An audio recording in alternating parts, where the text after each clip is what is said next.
Olá pessoal, vamos falar um pouquinho de mecânica quântica em três dimensões e potenciais centrais. Equação de Schrödinger em três dimensões e momento angular. Para começar nossa análise do momento angular e da equação de Schrödinger em três dimensões, vamos considerar a exponencial do momento linear. Então nós temos aqui a exponencial do momento linear, onde o ar que multiplica o momento linear é uma constante que possui unidade de comprimento. Vamos nos lembrar que o momento linear P chapéu, ele é igual a H cortado por I, o I é um número imaginário, D dx. Estamos considerando aqui em uma dimensão por enquanto, D dx. Então, substituindo esse valor aqui no momento angular que aparece no argumento da exponencial, o que nós vamos ter? Nós vamos ter esse resultado aqui, ó. Então, exponencial atuando na função de onda π vai ficar simplesmente exponencial elevado a d dx, ou seja, é exponencial e o argumento da exponencial é uma derivada. Então, vamos analisar qual é o resultado da aplicação desse operador na função de onda. Para isso, vamos expandir essa exponencial numa série de Taylor. Fazendo isso, o que a gente obtém? Expandindo aquele operador numa série de Taylor, vamos lembrar aqui que o argumento aqui da exponencial é a d dx. Então, o primeiro termo é 1, o segundo termo é a d dx, o terceiro termo é a quadrado sobre 2 fatorial d2 dx2 e por assim vai. E assim por diante. Tá? Nós temos aqui uma série de Taylor daquela exponencial. E esses operadores eles vão atuar na função de onda π. Então, vamos fazer isso. Ó. 1 vezes π da π, derivada vezes π da primeira derivada da π, da função de onda, d2 dx2 π da derivada segunda, e assim sucessivamente.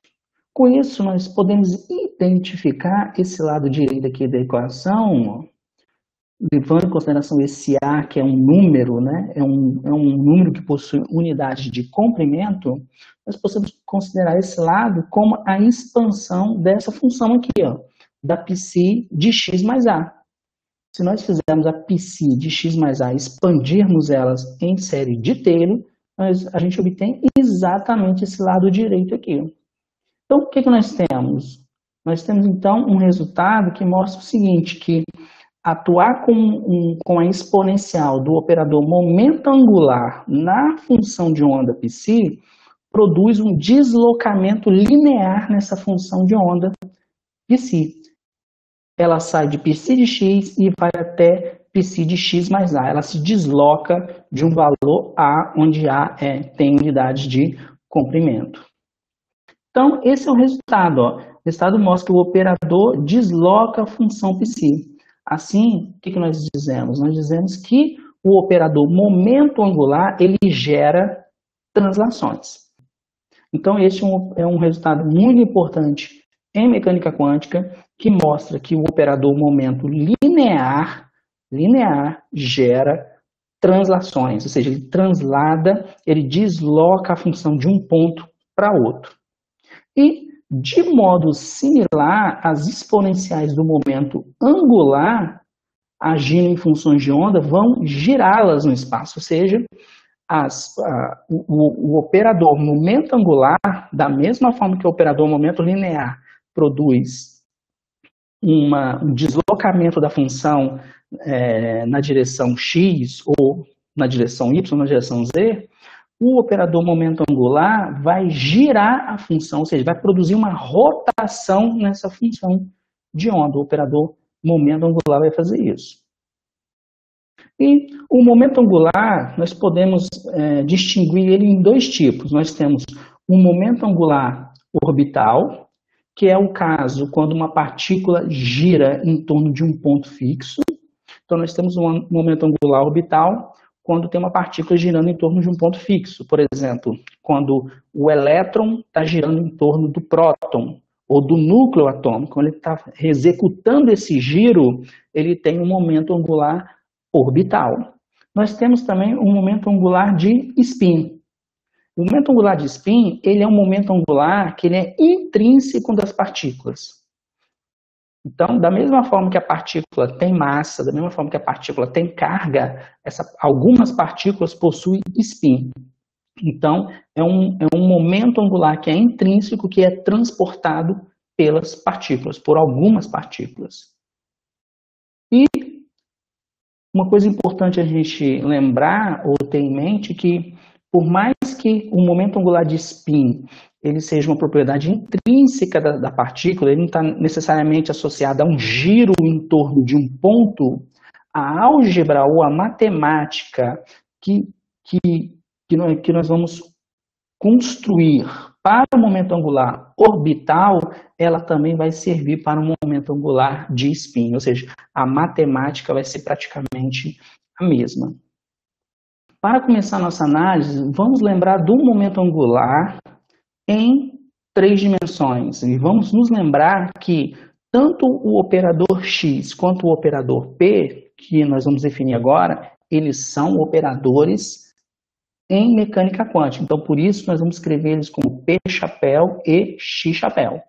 Então, nós vamos precisar desses dois operadores para nós construirmos o operador momento angular.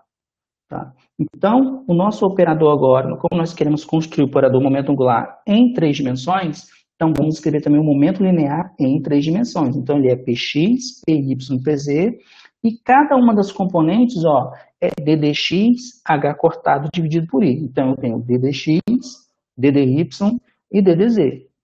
O operador x, que é o operador posição, ele é x-chapéu, y-chapéu e z-chapéu. Então, esses dois operadores nós vamos precisar para construir o operador momento angular em mecânica quântica em 3 dimensões.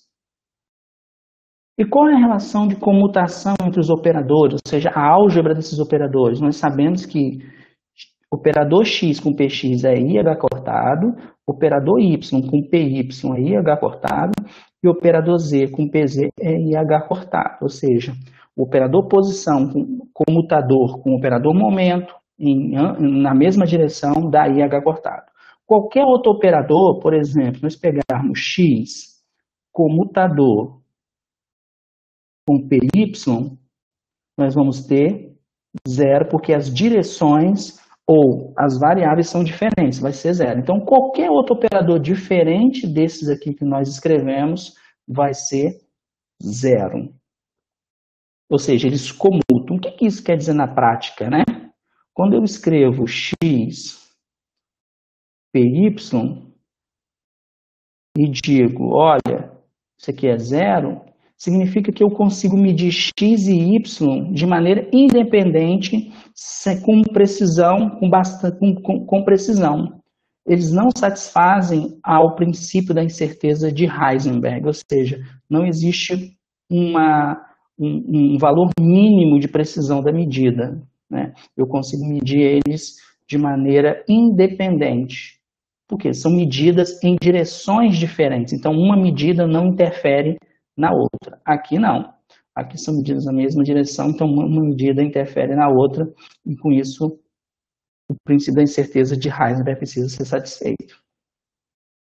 Então vamos considerar uma partícula. Então nós temos uma partícula, e essa partícula ela é representada por uma função de onda tridimensional. Então agora a nossa função de onda, psi, ela é uma psi de x, y, z.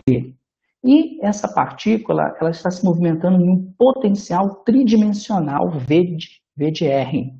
Então, essa partícula está submetida a uma força que é em 3 dimensões, e essa força tem a ela associada uma energia potencial, que geralmente a gente chama só de potencial. Então, se nós formos escrever a equação de Schrödinger para essa partícula, nós temos aqui o termo cinético, que é esse primeiro. Agora, em vez da derivada segunda, né, nós temos, em vez da derivada segunda, assim, d2, dx2, se fosse uma dimensão. Nós temos agora também a derivada em relação a y, d2, dy2, e nós temos também uma derivada com relação a z. E esses 3 termos somados nós chamamos de maneira abreviada de nabla2. Nabla 2, ou operador laplaciano. Então, esses três termos estão compactados aqui dentro, porque agora nós temos uma energia cinética de uma partícula que se movimenta em 3 dimensões. Esse tema aqui é de energia potencial, que está aqui, a nossa energia potencial, que depende de R, e isso é igual à energia total π. E se nós considerarmos uma situação em que a nossa energia potencial ela só depende do módulo da distância, da posição, o que isso quer dizer? Ela não depende para onde está apontando o vetor R, só depende do módulo do vetor R, ou seja, da distância entre a partícula e o seu centro de força, ou o centro que está puxando a partícula. Só depende da distância da partícula até o centro de força. Quando isso acontece, nós dizemos que nós estamos trabalhando com um potencial central, ou uma força central. Ou seja, a partícula, a força com que a partícula está sendo atraída, ou a energia potencial a que a partícula está sendo submetida, só depende da distância da partícula até o centro de força. Não depende da direção e do sentido, só depende da distância, ou seja, só depende do módulo da força, ou do módulo da energia potencial. Então, nós temos aqui, ó, como nós estamos nessa situação em que, quando a energia potencial só depende do módulo, nós podemos trocar V de R chapéu por simplesmente V de R. E aí nós temos uma situação toda especial, porque a nossa equação agora, a nossa partícula, ela está submetida a um potencial que a gente chama de potencial central. E esses tipos de potenciais, ou seja, potenciais cuja força depende só da distância da partícula até o centro de força, depende do módulo, não depende de onde está apontando, exerce uma importância muito grande em física, porque grande parte dos potenciais que nós trabalhamos em física são potenciais centrais. Então, a equação agora de Schrödinger, ela pode se escrever dessa maneira. Nós temos aqui o termo cinético, o termo de energia potencial, energia total, onde agora a nossa energia potencial, ela só depende do módulo da distância da partícula até o centro de força. E o que nós podemos fazer? Eu escrevi atrás o operador laplaciano em coordenadas cartesianas. Se nós escrevemos o laplaciano em coordenadas esféricas, que vai ser muito mais conveniente para o nosso trabalho aqui, o que nós temos é essa expressão. Então, essa expressão é o laplaciano em coordenadas esféricas, onde nós temos aqui a coordenada R, que é exatamente a distância da partícula até o centro do seu eixo cartesiano. Nós temos a variável θ e temos a variável φ.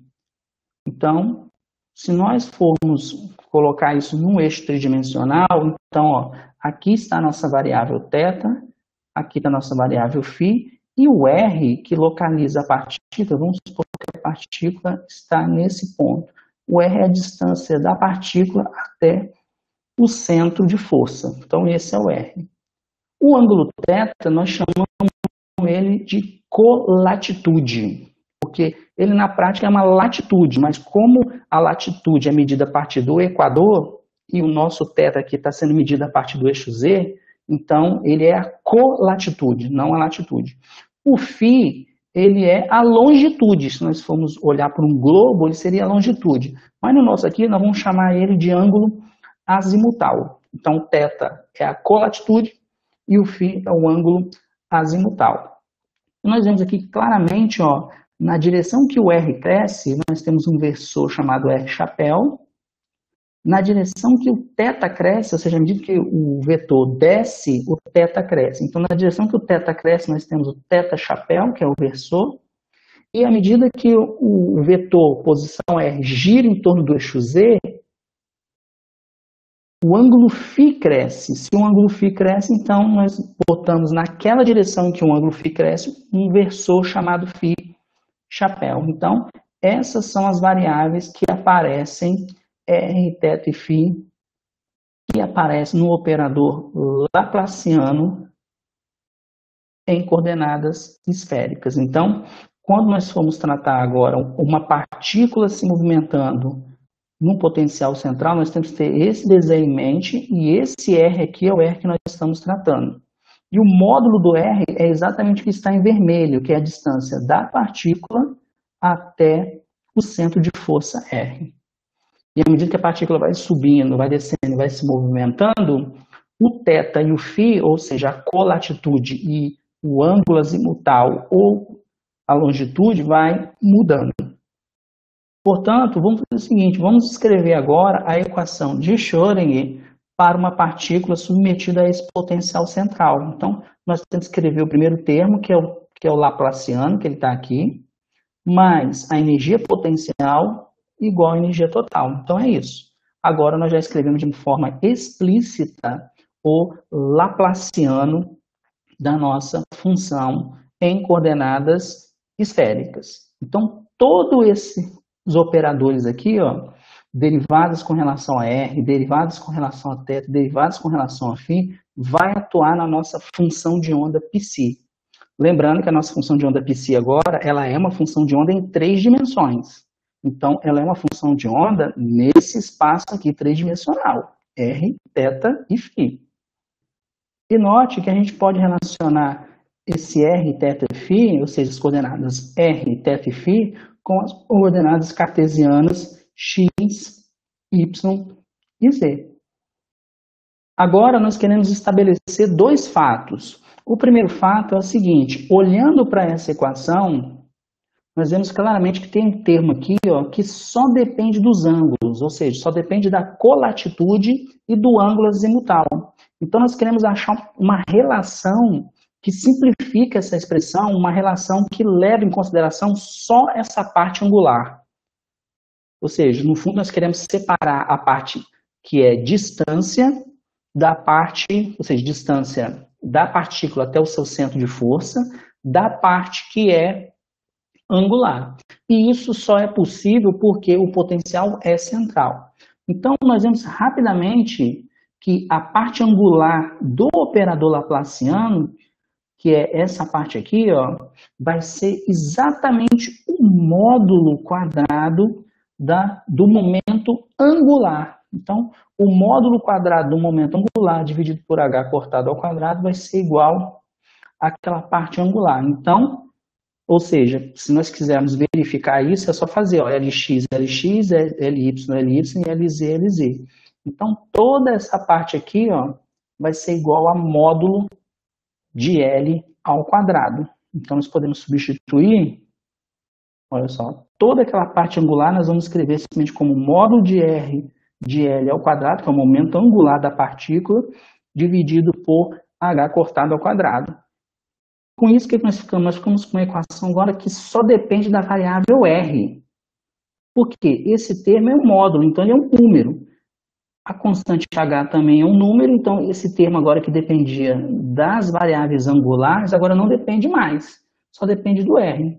Expandindo essa função, o que nós temos? Nós temos que esse operador vai atuar na psi, como está aqui, e esse número vai atuar aqui na V de R, vai atuar também na psi, como está aqui, V de R você repete e aqui também repete.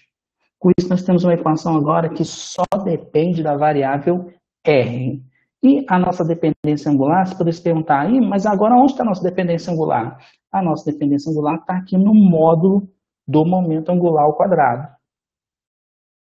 Então, agora nós temos essa equação.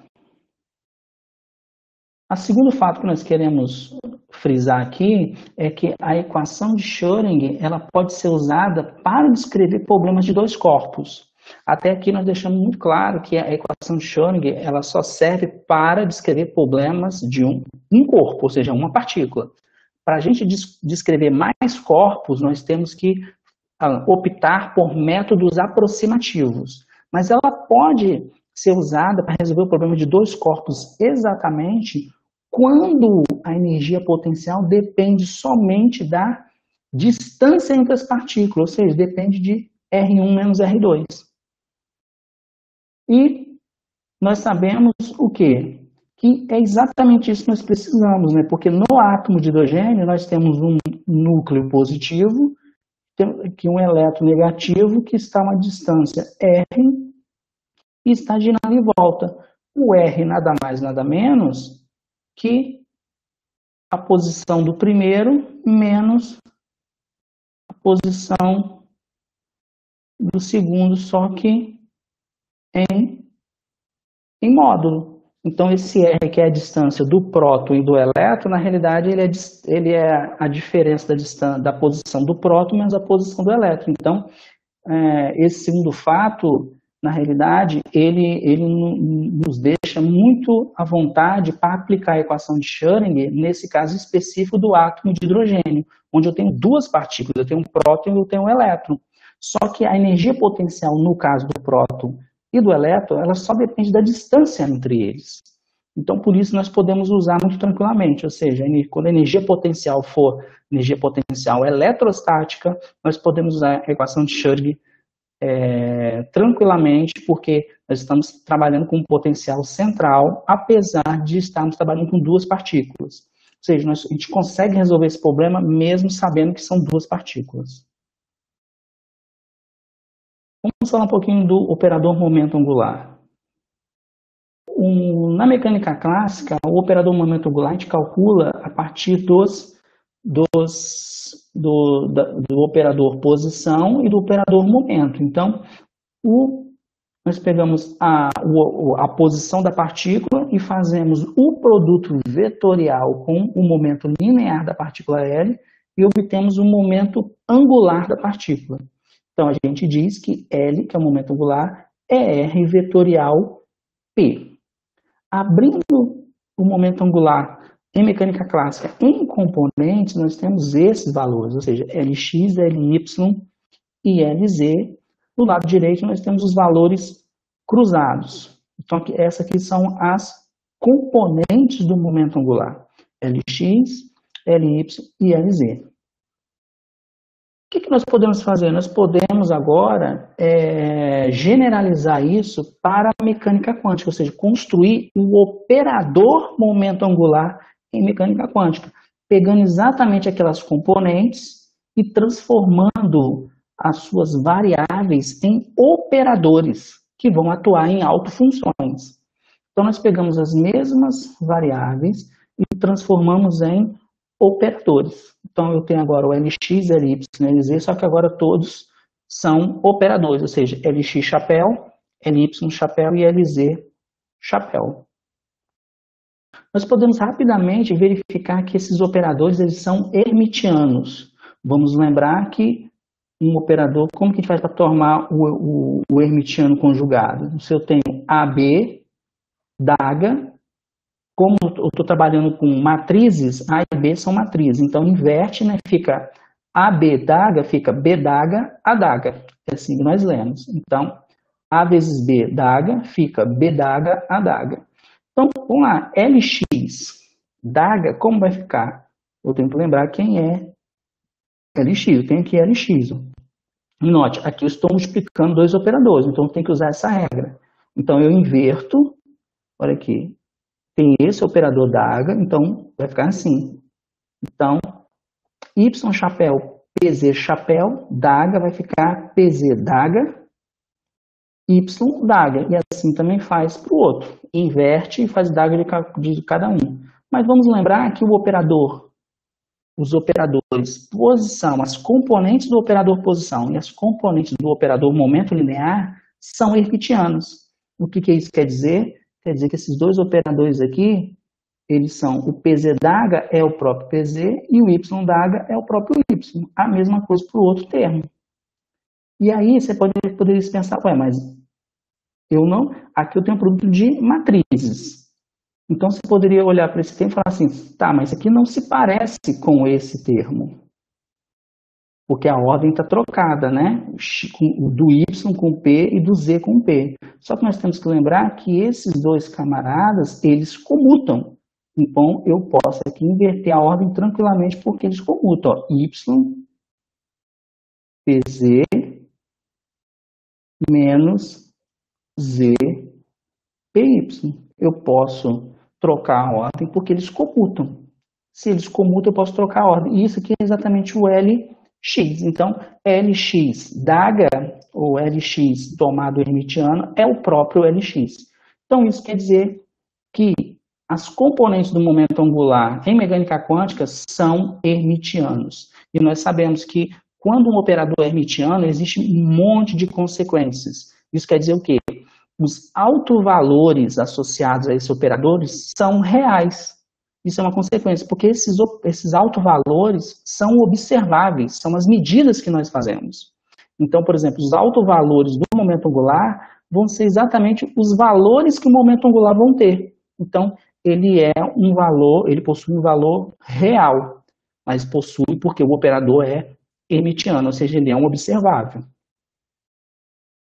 Então, nós temos que as três componentes, tanto Lx quanto Ly quanto Lz, são operadores hermitianos, e por isso o momento angular em mecânica quântica, eles são observáveis, ou seja, eu posso medir o Lx, eu posso medir o Ly e eu posso medir o Lz. Uma outra coisa que nós temos que saber é o seguinte, dado um conjunto de operadores hermitianos, o que é o caso do Lx, do Ly e do Lz, é natural nós perguntarmos quais são seus comutadores.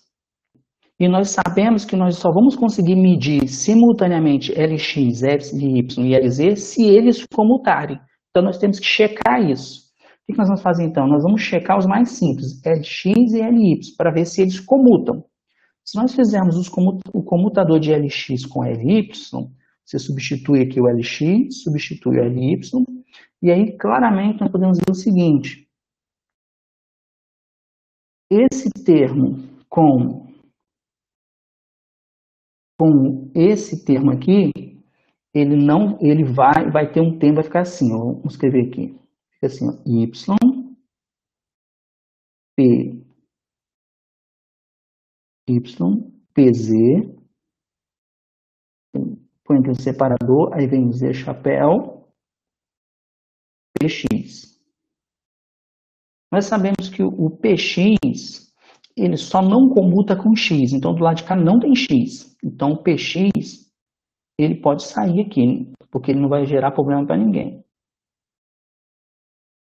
Nós sabemos que o pz, o y, ele só não comuta com py, não tem py do lado de cá. E nós sabemos que o z só não comuta com pz, que é esse aqui, ó. Então esse é o problema. Então o y não vai ter nenhum problema com o y, porque não tem nenhum outro py. Agora, o pz do lado de lá, do lado esquerdo, ele não vai comutar com o z do lado direito. Então nós escrevemos assim, ó. Então nós nos perguntamos quem é o comutador de pz com z. Vamos lembrar que o comutador de z com pz é exatamente IH cortado. Então, eu tenho IH cortado, Y, PX, que é esse termo aqui, ó. Menos IH cortado, na verdade, menos IH cortado porque está invertido, né? Então, menos IH cortado, Y, PX. O mesmo pode ser feito para esse termo e esse termo aqui, ó, porque o Z daqui com o PZ daqui não vai comutar, vai gerar um IH cortado, e o PY, que é esse termo, e o X, vão ficar aqui, ó, PYX. Isso nós vamos verificar na nossa tabelinha, vamos ver que esse termo é exatamente o LZ. Ou seja, Lx e Ly não comutam, ou seja, o valor da LZ. Então, se Lx e Ly eles não comutam, isso quer dizer que eu não consigo medir Lx e Ly simultaneamente. Apesar de eles serem grandezas observáveis, ou seja, o Lx, o Ly, o Lz, são grandezas observáveis, eu não consigo medir eles ao mesmo tempo. Se eu medir e obter o valor do Lx, não tem como eu saber o valor do Ly. É isso que essa expressão está me dizendo. E o mesmo pode ser feito para as outras grandezas. Se nós fizermos isso para os outros, ó, comutador de Lx com Ly da Lz, comutador de Lx, Ly com Lz da Lx e o comutador de Lz com Lx da Ly. Ou seja, eu não consigo medir as três componentes do momento angular ao mesmo tempo. Se eu medir uma delas só, eu já perco informação sobre as outras duas. Eu não consigo medir as outras duas. Então, esse conjunto aqui, ele forma uma álgebra que nós chamamos de álgebra do momento angular. É a matemática do momento angular. Então, o momento angular em mecânica quântica, para potenciais centrais, satisfazem essa álgebra. Então, é isso que você tem que ter em mente, que o momento angular satisfaz uma álgebra e fisicamente quer dizer isso. Ou seja, se você obtém uma das componentes do momento angular, as outras duas você já perde totalmente a informação. Você não consegue medir elas simultaneamente. E essas componentes são chamadas de momento angular orbital, ou componentes do momento angular orbital, para distingui-las do momento angular de spin.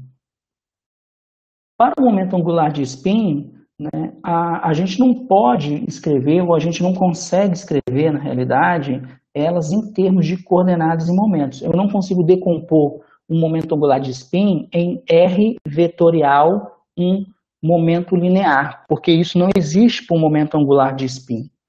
Tá? Na realidade, a melhor descrição que a gente pode fazer do momento angular de spin é em termos das matrizes de Pauli, que são aquelas matrizes 2 por 2, que nós já trabalhamos. Mas o momento angular de spin satisfaz a mesma álgebra, então a gente pode importar essa álgebra do momento angular orbital para o momento angular de spin. Ou seja, S, que é o momento angular de spin, Sx com Sy dá Sz, Sy com Sz dá Sx, e SC com SX dá SY. E aqui também fica a mesma interpretação física, ou seja, eu não consigo medir as três componentes do spin simultaneamente. Se eu fizer a medida de uma delas e obter uma delas, eu perco totalmente informação sobre as outras. E aí nós temos que lembrar de uma coisa muito importante, que operadores hermitianos que comutam, a gente consegue encontrar uma base comum de autoestados.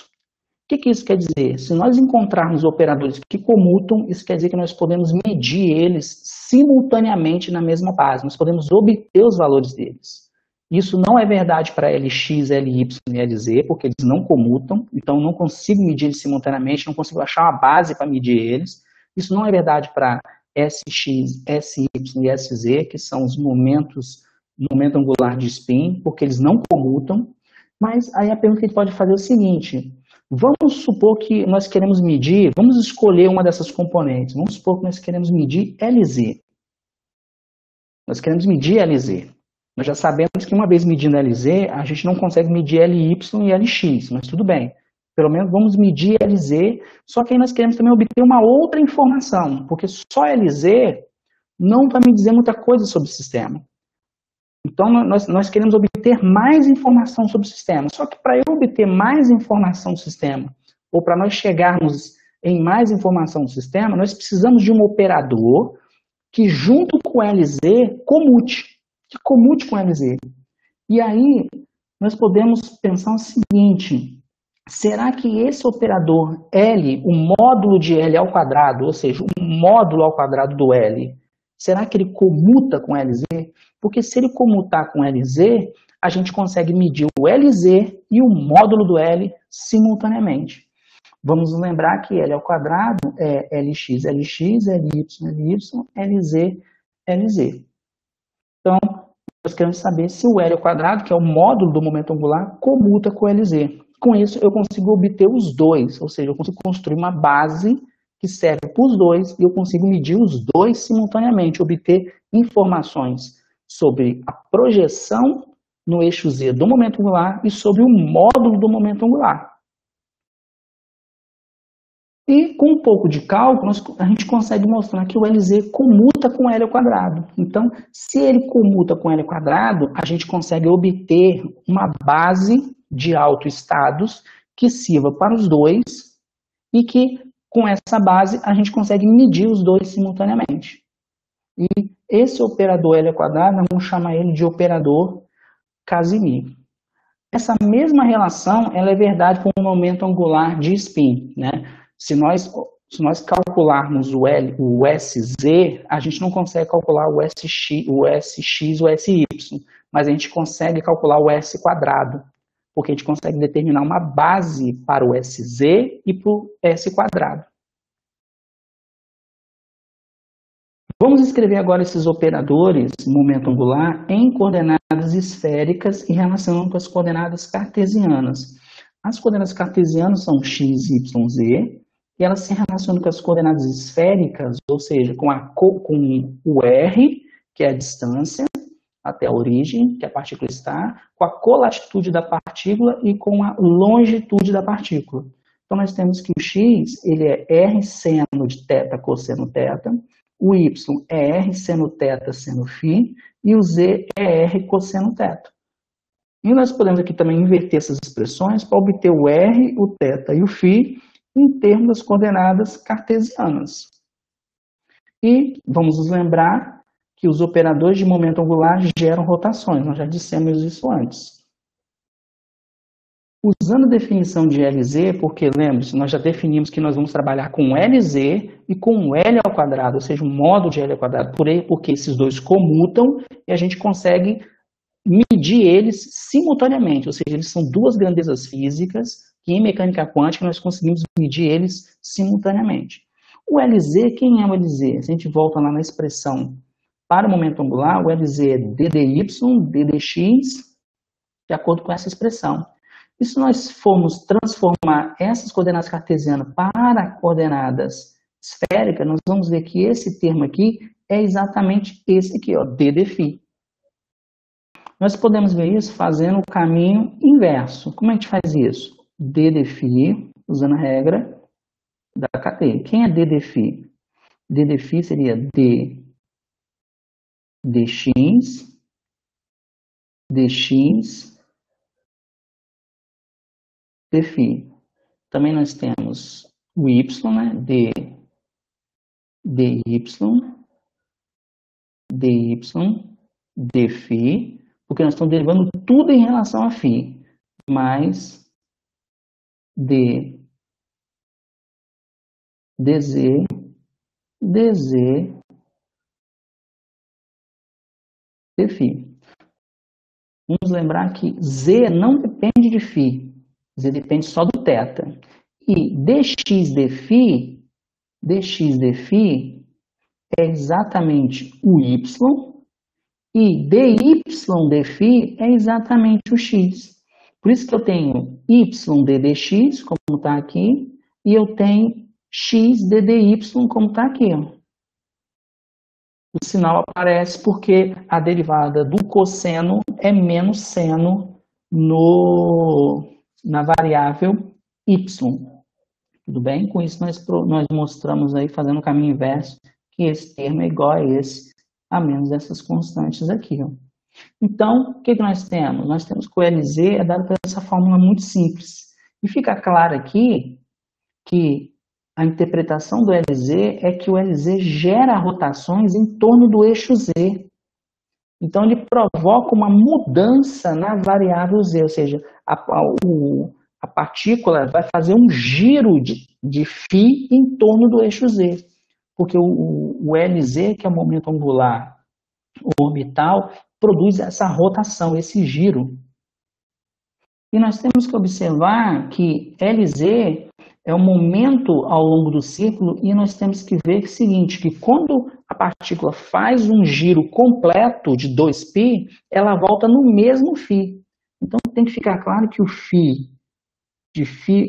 tem que ser, o φ mais 2π tem que ser igual ao próprio φ. Porque quando a partícula gira de 2π, ela volta no mesmo lugar. Um outro operador que nós definimos é esse operador que é o módulo. Esse operador aqui ao quadrado dá esse aqui, ó, que era exatamente o termo que envolvia as grandezas angulares, que são a colatitude e a longitude. Esses termos apareciam exatamente na equação de Schrödinger, porque lá nós definimos o módulo quadrado do momento angular. Vamos falar um pouquinho dos autoestados do momento angular. Vamos agora construir as autofunções dos operadores LZ e L ao quadrado. Nós já afirmamos aqui que daqui para frente nós vamos trabalhar com LZ e com L ao quadrado, porque nós não conseguimos medir LX e nem LY. E nós sabemos que essas duas grandezas, esses dois operadores, eles comutam. Se eles comutam, nós podemos construir uma base comum para eles.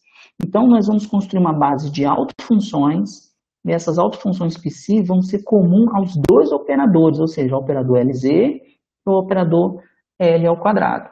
Então, nós vamos dizer o seguinte, que o LZ aplicado nessa autofunção, ou nessas autofunções, vai voltar num número que eu vou chamar de M, pertencente aos reais, a menos de uma constante H cortada aqui, que é a constante de Planck. O L quadrado, também aplicando nessas mesmas autofunções, vai nos levar até um número, onde esse número pertence também aos reais, a menos de um H cortado ao quadrado. Então, essas autofunções são autofunções para esses dois operadores ao mesmo tempo. Trabalhando com o primeiro caso, nós temos essa equação, né? L aplicado no psi, na autofunção, é igual a H em M psi, ou seja, igual ao número psi. Nós temos aqui uma equação de alto valor e alto vetor. Substituindo o valor de L, que é a derivada com relação a φ, então L atuando na psi é a mesma coisa que derivar a psi com relação a φ, que é a longitude ou o ângulo azimutal. Levando esses números para o outro lado, né, no caso simplificando o H cortado, por isso que é importante nós colocarmos aqui nessa expressão, tá vendo, o H e aqui H cortado, porque nós já sabemos que do L e do Z já aparece essa expressão, então nós deixamos ali o H cortado. Então ele simplifica aqui na frente, fica só o I, e nós temos aqui uma expressão muito interessante, ó. A derivada com relação a psi, a derivada de psi com relação a φ é a própria psi. Nós sabemos que a única função que satisfaz isso, ou seja, a derivada dela com relação à variável volta nela mesma, é a função exponencial. Então, a menos desse número aqui, ó, IM. Então, essa dependência com φ da função psi, nós já sabemos, tem que ser uma dependência tipo uma exponencial. Então, a minha função psi, ela tem que ter aqui uma exponencial de φ. O outro termo é o que sobra do θ, que é a colatitude.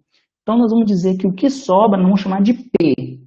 P de Lm. Vamos deixar o Lm aqui, porque possivelmente essa função vai depender do L e do M, e ela é função só da variável θ, que é a colatitude. Nós vamos dizer que essa função, ela só depende de θ, e ela ainda está indeterminada, ou seja, nós não sabemos quanto ela vale. Então, para nós aqui, ela é uma variável. O que nós sabemos até agora? Nós sabemos que a psi tem que ser unívoca. Unívoca onde? Na variável φ, ou seja, se eu saio de um φ e giro de 2π, tem que voltar no mesmo φ. Então, eu tenho que impor essa condição à minha psi. Na verdade, impor essa condição à minha psi é impor essa condição à exponencial, porque só ela depende do φ. Então, fazendo isso, ó, exponencial de φ mais 2π tem que ser igual a exponencial de φ. Então, a parte que tem φ simplifica. Então, do lado direito sobra 1 e do lado esquerdo sobra E a 2π e M. Nós já sabemos que para essa expressão aqui ser verdade, a única opção é se o M for um número inteiro. Quando o M é um número inteiro, e aí pode ser negativo ou positivo, essa exponencial complexa vai dar 1 do outro lado. Note que isso é uma exponencial complexa. Então, isso vale para todos os M's inteiros.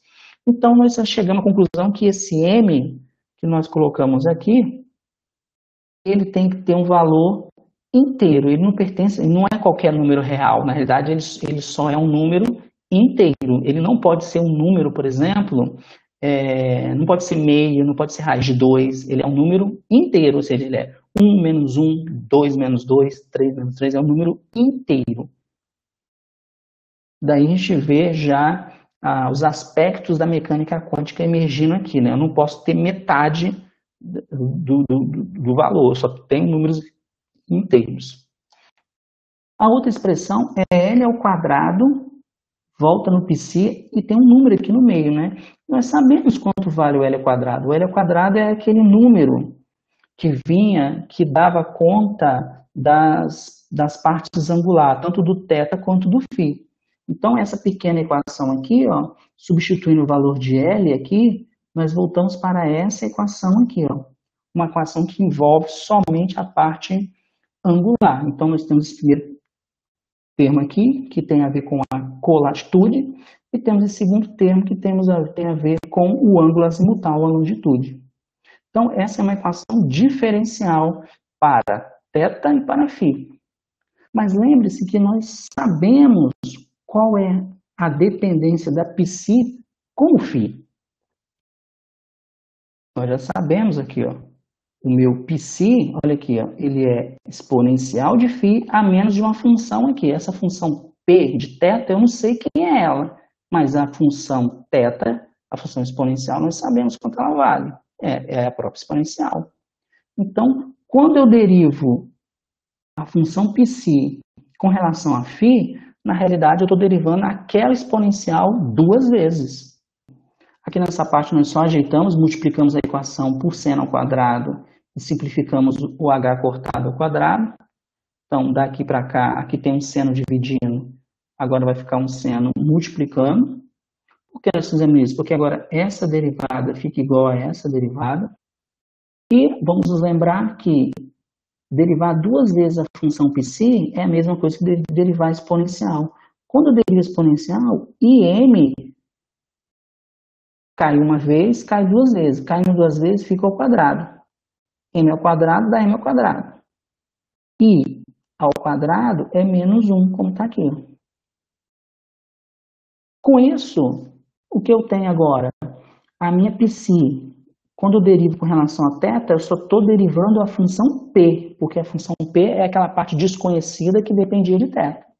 Então, eu posso eliminar a exponencial para ficar somente agora com uma função de θ. Então, agora eu tenho uma equação que só depende do p, que é uma função que depende do θ. Então, arrumando essa equação, passando esse termo para o lado de cá, o que nós vamos ter? Nós vamos ter essa equação.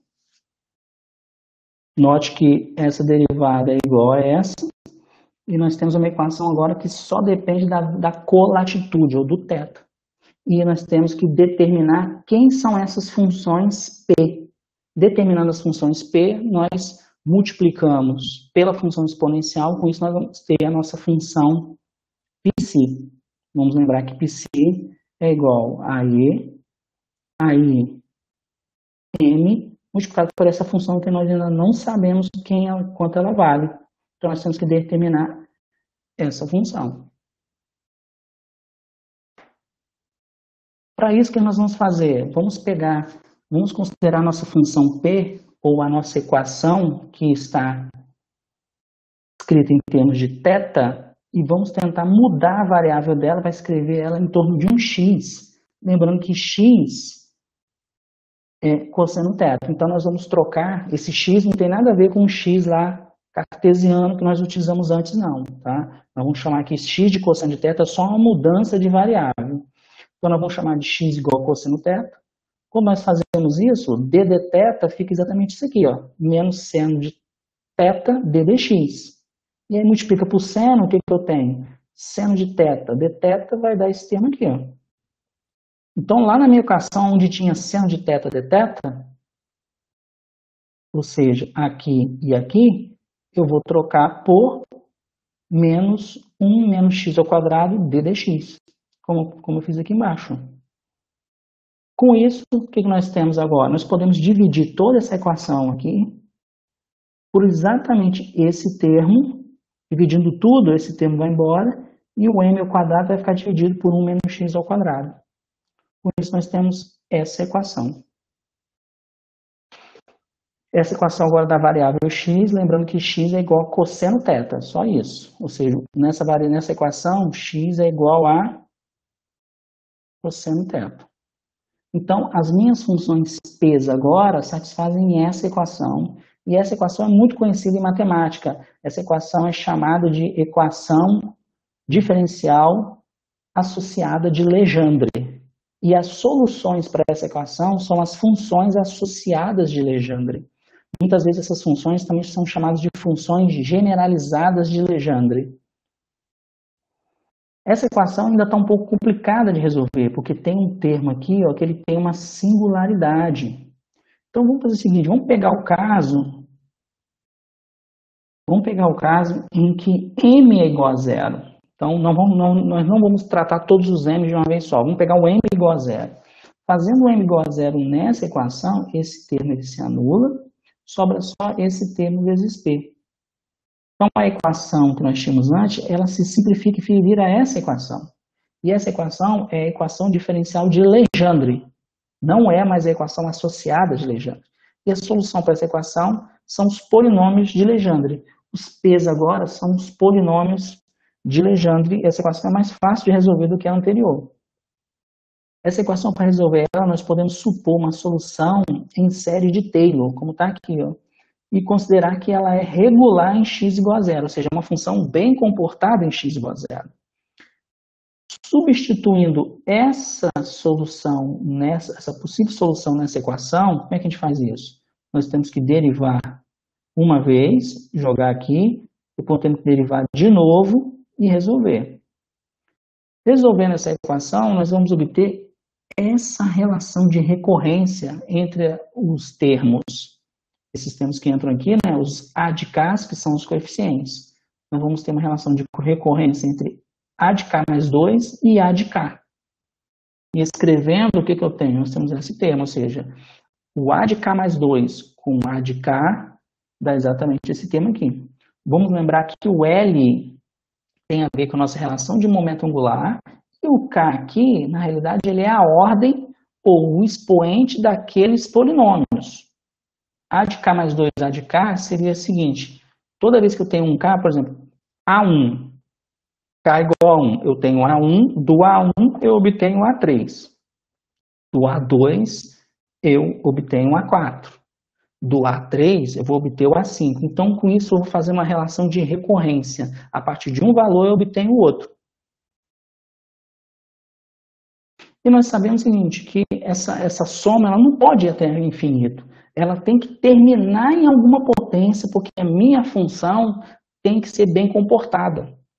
Então, ela tem que terminar em alguma potência. A maneira dela terminar em alguma potência é se esse número aqui em algum momento zerar. Então, o que nós vamos fazer? Nós vamos dizer que ele zera exatamente quando quando L mais 1 for igual exatamente a K mais 1, onde K é a ordem do polinômio. Então, essa equação ela se resolve quando o L for igual a K.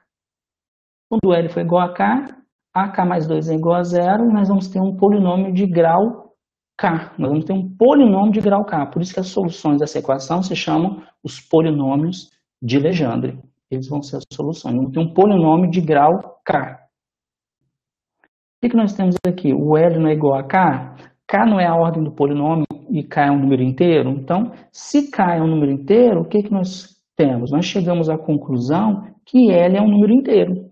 Então, os valores de L podem ser 0, 1, 2, até o infinito.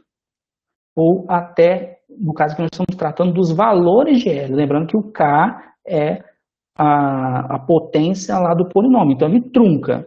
Mas o L vai poder tomar todos esses valores inteiros. E nós dizemos que isso que é quantização. Ou seja, tanto o M, que era o que acompanhava a parte azimutal, era um número inteiro, e agora o momento angular associado à colatitude, o L, também é um número inteiro. Então, nós temos aí os números quantizados, ou seja, eu não tenho valores semi-inteiros nesse caso. Os polinômios de Legendre, eles são dados pela chamada fórmula de Rodrigues. A gente pode obter isso por essa fórmula, que é a derivada L, Lésima derivada desse termo aqui. Ó. Uns primeiros exemplos está aqui, ó, P1, P0 é 1, P1 é x e P2 é esse valor aqui. Lembrando que x é igual a cosseno. Então, aqui é cosseno e aqui é cosseno ao quadrado. Então, PL é um polinômio de grau L. E a paridade é bem definida. Aqui é ímpar, aqui é par. O próximo vai ser ímpar, par, ímpar, par e assim por diante. Esse é o caso para m igual a zero. Só que nós precisamos das soluções para m geral, né? Qual seria a solução para m igual a 1, m igual a 2, m igual a menos 1, por exemplo? A solução para esses valores, nós temos que resolver a equação associada de Legendre. Mas como não é o propósito aqui do curso, nós só vamos dizer o seguinte, que se nós fizermos n derivadas do polinômio de Legendre, nós vamos encontrar o polinômio de Legendre associado. Então, o polinômio de Legendre associado, ele é nada mais, nada menos que m derivadas. Então, se eu estou trabalhando com m igual a 2, ele é a derivada segunda do polinômio de Legendre. Se eu quero um m igual a 3, ele é a derivada terceira do polinômio de Legendre. E por aí vai. Então, a fórmula desse polinômio associado de Legendre, é a derivada do polinômio de Legendre. Vou repetindo, a fórmula do polinômio de Legendre associado é a derivada do polinômio de Legendre. E isso é verdade para os m's positivos. Por quê? A equação associada de Legendre, ela depende de m ao quadrado. Então, ela é igual para m positivo ou m negativo. O que isso quer dizer? Que o polinômio para m negativo é proporcional ao polinômio para m positivo. Então, o polinômio para m negativo é dado por essa expressão, é proporcional ao polinômio para m positivo. Com isso, nós temos a solução para m que vai de mais L até menos L, porque vamos lembrar que eu só posso derivar esse polinômio, se ele for de grau L, eu só posso derivar ele até L vezes. Eu posso derivar ele uma vez, duas vezes, no máximo até L vezes. A derivada L mais 1 dá zero. Então, o M, quanto vale o M? O valor máximo de M é L. Por isso que está aqui, ó. O M é menor ou igual a L e maior ou igual a menos L. Porque se eu derivar L mais uma vez, vai dar zero. Então, esses são os valores do M, do meu M. As autofunções, então, com isso, essas autofunções que dependem da colatitude e da longitude, nós vamos dar um outro nome para ela, nós vamos chamar ela de harmônicos esféricos, pelo fato dela ter todas essas propriedades importantes e elas estarem associadas à projeção do momento angular na direção z e ao módulo do momento angular, né, nós vamos dar um nome especial que são harmônicos esféricos, por serem funções ou autofunções que carregam todas essas propriedades que são muito interessantes para a gente. E escrevendo explicitamente agora, essa aqui antes eu chamava de psi, agora estou chamando de YLM. Aqui nós temos aqui a nossa função P, a nossa função exponencial, que nós já sabíamos, e temos aqui um termo de normalização. E para M, isso aqui para M positivo. Para M negativo, nós vamos usar essa expressão aqui, ó. Nós vamos pegar o complexo conjugado dessa, multiplicar por menos 1. E agora o que nós temos? Naquela primeira expressão onde tinha psi, nós trocamos por y, que são os harmônicos esféricos. Então, as autofunções que nós estávamos procurando para o LZ e para o L ao quadrado são chamadas de harmônicos esféricos. Então, se alguém um dia perguntar para vocês, quais são as autofunções do LZ e do L quadrado? Essas autofunções são chamadas de harmônicos esféricos. O que isso quer dizer? Quer dizer que se eu pego o meu LZ e aplico no meu harmônico esférico, eu obtenho esse M pequeno, que mais para frente nós vamos chamar de número quântico, porque ele é quantizado. No caso, número quântico magnético, no caso do átomo de hidrogênio. Se eu pego o L quadrado e aplico no psi, eu obtenho esse termo que é o L e H cortado. O L é um número quântico secundário. Lá atrás nós dissemos que LZ e L quadrado comutam. Pelo fato deles comutarem, eu consigo medir eles simultaneamente, obter o valor deles. E olha aqui, qual é o valor de LZ? Os valores de LZ vão ser H cortado M. Esse é o valor de LZ. E qual vai ser o valor de L ao quadrado? vai ser H cortado L multiplicado por L mais 1. Esses são os valores dessas grandezas, ou seja, se nós formos para o laboratório medir, são esses valores que nós vamos obter. O LY e LX nós não vamos obter, mas esses dois valores a gente vai conseguir obter. Por quê? Porque eles comutam. Nós conseguimos encontrar um outro operador que comutava com LZ, que era o L quadrado, que é chamado de operador de Casimir. Alguns exemplos de harmônicos esféricos nós temos aqui na tabela 1. Para L igual a zero, o único M que eu tenho é M igual a zero. Lembre que eu não posso derivar mais do que L, né? Para L igual a 1, eu posso ter M igual a menos 1, M igual a 1 e M igual a zero. Então, eu tenho 3 harmônicos esféricos nesse caso. Um é o seno, o cosseno, o seno, e eu tenho aqui a exponencial. Do lado de cá, nós temos os mesmos harmônicos esféricos, só que escritos em coordenadas cartesianas, x, y e z. Os harmônicos esféricos, como eu já disse, eles têm propriedades muito especiais, né? Eles formam um conjunto ortonormal com relação à integração aos ângulos. Então, eu tenho aqui esses ângulos, esse aqui é um ângulo sólido, que é uma integração em dθ e dφ. Então, essa é a integração. Se nós pegarmos, fizermos essa integração dos harmônicos esféricos, como está escrito aqui embaixo, ó, nós vamos obter exatamente o valor 1. Isso aqui é um delta que está dizendo o seguinte: o lado direito vai ser igual a 1 só quando L for igual a L', L' e M for igual a M'. Caso contrário, vai ser zero. Por quê? Eles são ortogonais. É como se eu estivesse fazendo o produto interno de I com J, ou J com K, isso dá zero. Agora, se eu fizer I, produto interno I, dá 1. Vamos falar um pouquinho da equação da onda radial. Nós não falamos ainda da parte que depende do R, nós falamos só da parte angular. E lembre-se, nós estamos trabalhando aqui com potenciais centrais. Vamos escrever um ANSA para a equação de Schrödinger, que resolve a equação de Schrödinger. Esse ANSA ele vai ser a parte angular, que nós já sabemos qual é, são os harmônicos esféricos, multiplicado por uma função que depende do R, que é puramente radial. Substituindo esse valor na equação de Schrödinger, o que nós vamos ter? O termo cinético aqui vai derivar. Lembre-se que aquele termo só depende do L quadrado, ou seja, a parte angular está toda aqui dentro, igual a energia φ, e aqui tem energia potencial. Então, essa aqui é aquela equação radial.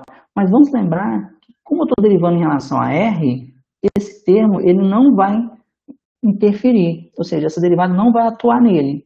E aqui, vamos lembrar, esse operador só atua nessa função, não atua no R. Então, nós temos que ter isso em mente. Na verdade, esse operador atuando nessa função, nós já sabemos quanto dá. Dá exatamente h cortado ao quadrado. Por quê? Nós estamos fazendo uma medida, né? L mais 1. É isso que vai acontecer. Então, o que nós temos aqui? Ó? Aquele operador dá h cortado ao quadrado, L mais 1, e aquela derivada só atua no R, nós podemos simplificar o harmônico esférico, de maneira que eu vou ter uma equação agora só para R. E, além disso, eu vou multiplicar essa equação toda por R, de maneira que esse R simplifica. Vai ter um R multiplicando aqui agora, como está aqui. Vai ter um R multiplicando aqui, como está aqui. E vai ter um R multiplicando aqui, como está aqui. Então, nós vemos que nós temos uma equação agora. Essa equação, ela é para essa variável aqui, ó, Rzinho, Rzão. Onde Rzinho é uma variável e Rzão é uma função. Então, o que nós podemos fazer? Para simplificar, vamos fazer uma definição interessante. O Rzinho multiplicado pela função Rzão, vamos chamar de U, que vai ser uma função de R. Então, aquela equação, nós só estamos fazendo uma troca, tá? Então, agora a derivada fica em termos do U minúsculo, aqui eu tenho U minúsculo, e aqui eu tenho U. Então, essa aqui é o que nós chamamos de equação radial. Olha o que nós temos aqui. Uma derivada segunda com relação a R, igual à própria função, e a função aqui de novo, e tem aqui um número. Esse aqui também é um número, e essa aqui é a forma do potencial central que nós ainda não sabemos qual é. Nós estamos trabalhando aqui de maneira geral, nós não estamos tratando um problema específico, né? O nosso potencial ainda está aqui ainda. Essa é a equação, chamamos de equação radial, porque ela só depende do R, que é o raio da trajetória. E note que essa equação ela é muito parecida com a equação de Schrödinger, né? Muito parecida. A menos desse termo aqui, ó. A energia potencial ela está vindo somada com outro termo. Então nós podemos escrever assim, ó. Essa aqui se parece muito com a equação de Schrödinger, só que agora a energia potencial é trocada por esse valor todo aqui, ó. Que no caso é esse aqui, ó. Nós vamos chamar esse potencial de potencial efetivo, ou seja, quando a partícula está girando em torno do ponto, a energia potencial que ela sente não é só o V de R, é o V de R e também esse termo aqui, ó. Porque como ela está girando, ela está num referencial que não é inercial. Nós podemos ver que aparece um outro termo somado ao potencial que ela já tem, e esse potencial é um termo centrífugo. Ele meio que forma uma barreira que tenta impedir a partícula de chegar perto do centro. É como se fosse uma barreira que tenta impedir a partícula. É uma barreira de potencial. E essa barreira de potencial depende do momento angular da partícula, é proporcional ao momento angular da partícula. Então a partícula fica sob a ação de um potencial efetivo, ou seja, aparece um termo extra na energia potencial. Voltando lá ao nosso termo, né, lembrando que a nossa Psi é R grande multiplicado pelos harmônicos esféricos. Voltando aqui, nós vamos ter esse termo, considerando, é claro, olha só, considerando que nós temos que resolver essa equação agora, submetida a essa energia potencial agora com esse potencial efetivo, com esse termo extra. Resolvendo essa equação, nós vamos ter um Uzinho pequeno. Tendo a função U pequeno, nós temos a função R, porque nós sabemos que a função R é U pequeno dividido por R. Então, com isso, a gente obtém a nossa Psi, que é a solução final para o nosso problema. Vamos lembrar que a condição de normalização ela requer o seguinte, ó, que Psi quadrado, que é essa Psi aqui, integrado ao longo do volume, dê 1. Então, substituindo esse termo, levando ele ao quadrado, como é que a gente faz isso? Fica Psi, y estrela, como está aqui. O U é o U ao quadrado, o R é o R ao quadrado. O D3, quando a gente abre, sobra um R ao quadrado aqui, ó. Então, simplifica esse R. Esse aqui dá 1, porque já está normalizado. E eu tenho que, nós temos que, isso aqui tem que ser verdade. Ou seja, a função U que nós obtivemos a partir da equação de Schrödinger, ao quadrado, integrado em R de 0 até infinito, tem que dar 1. E nós vemos rapidamente que essa função ela é válida apenas para R maior que 0. Tudo bem? Vamos considerar o caso de R igual a 0. R igual a 0 seria o R onde a partícula é encontrada na origem. Se nós dermos uma olhadinha rápida na equação, para analisar o comportamento quando o R tende a 0, olha só. Quando o R tende a 0, esse termo aqui não vai dominar. Agora, esse termo aqui vai ser o termo dominante. E esse termo aqui não vai dominar. Porque quando o R tende a 0, 1 sobre R quadrado é muito grande. Então, no fundo, nós vamos ter esse termo e esse termo aqui, ó. Então, nós queremos saber o que acontece com a partícula quando ela está indo em direção ao centro de força. Então, nesse caso, o que nós vamos ter? A nossa equação se reduz para esse valor. Jogando esse termo para o outro lado, o que nós temos? Nós temos essa equação. E simplificando aqui, né? Essa equação é uma equação, a princípio, fácil de resolver. Uma solução para ela é essa aqui, ó. U é igual a R. Ou seja, é uma potência do R, onde S é uma constante a ser determinada. Se nós jogarmos esse valor na própria equação, o que isso quer dizer? Derivar duas vezes, jogar aqui e igualar esse termo e resolver. vai dar uma equação do segundo grau que, resolvendo, nós vamos ter dois valores. S igual a L mais 1 e S igual a menos L. Então, esses são os valores possíveis para soluções do meu problema. Só. Quando a partícula vai em direção à origem, ela se comporta dessa maneira. Ou seja, a função de onda dela ou vai ser R elevado a L mais 1, ou vai ser R proporcional a 1 sobre R elevado a L. Porém, fazendo uma observação muito rápida, note, nós estamos tentando entender o que acontece com a partícula quando ela vai em direção à origem, ou seja, para muito próximo da origem, R tendendo a zero, a partir da equação que nós tínhamos, com aquele termo centrífugo. Nós vemos o seguinte, que para L maior que zero, a segunda opção, que é essa aqui, ó, ela não é consistente com a condição de normalização, porque quando o R vai a zero, a função U vai a infinito. E quando a função vai a infinito, não tem como normalizar ela. E para L igual a zero, acontece a mesma coisa. Por quê? Para L igual a zero, o que eu tenho? Essa solução não vai ser solução para a equação de Schrödinger. Então, essas duas observações, elas descartam essa solução e só mantém essa. Então, como eu tenho U igual a R elevado a L mais 1, quando R tende a zero, ou seja, próximo da origem, o R grande, como divide o Rzinho, né, fica simplesmente R elevado a L. Então, nós vemos o seguinte, uma partícula ela só pode ser encontrada na origem, essa função aqui nos diz o seguinte, uma partícula só pode ser encontrada na origem quando o L for igual a zero.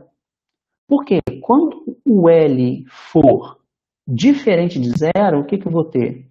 Quando o L for diferente de zero, quando o R tende a zero, o Rzão vai dar zero. Então, a probabilidade de encontrar a partícula lá é zero. Agora, quando o L for zero, vai ficar proporcional a C.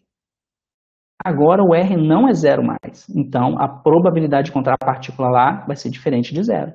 Por isso que a gente só pode encontrar a partícula lá quando o L for zero. O que isso quer dizer? A partícula só consegue chegar próximo da origem ou na origem quando não houver aquela barreira de potencial, aquela barreira centrífuga.